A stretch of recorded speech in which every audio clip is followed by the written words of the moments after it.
कूच बिहार जिले के माथा भांगा के जनबहुल इलाके में अचानक एक जोड़े बाइसन के तांडव से एक व्यक्ति की मौत हो गई है। मृत व्यक्ति का नाम नृपेन बर्मन बताया जा रहा है। घटना के समय वह व्यक्ति अपने घर के सामने जमीन पर काम कर रहा था, तभी अचानक बाइसन के जोड़े ने उस पर हमला कर दिया। घायल व्यक्ति को पहले अस्पताल ले जाया गया, जहां पर उन्होंने दम तोड़ दिया। इस घटना में एक अन्य व्यक्ति के घायल होने की खबर है। दूसरी तरफ कूच बिहार के फॉरेस्ट डिपार्टमेंट के अफसर विजय कुमार नाथ ने बताया कि मृत परिवार को 5 लाख रुपए का आर्थिक मुआवजा दिया जाएगा। घटना के बाद वन दफ्तर की तरफ से जोरदार अभियान चलाया गया।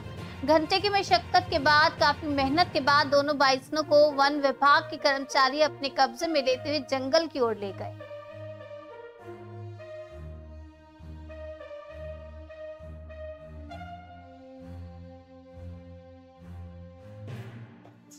সকালে রাস্তা ঘুরতে লোকে ওই মানে বাইসে কটা ছিল? এখন একটাই ছিল। আপনার চোট লেগেছে? আমার কাছে এই সিংনাগাতে নদীর ঝাপাইছে থাকে তো রাস্তা ফাটি ওই ঝাপার পরে ওই সিং দিয়ে খালি নাগে দিচ্ছে, মানে চটকাই পায়নি। আপনার নাম? শঙ্কর বর্মন, বাড়ি শিলডেঙ্গা, পূর্ব শিলডেঙ্গা। তাই ধীরে ধীরে নাগাইছে টিন্ডির ছাপড়া, তাই টিন্ডির ছাপড়া ধীরে ধীরে নাগাইছে। তাই দেখো গালি বেড়ো আর ঘুম ধরছে, মুখ কাছ থেকে তো ঘুমাইছি না, তাই দেখো আর ধীরে ধীরে নাগাইছে। সকাল বলবো মইও অমনই করে।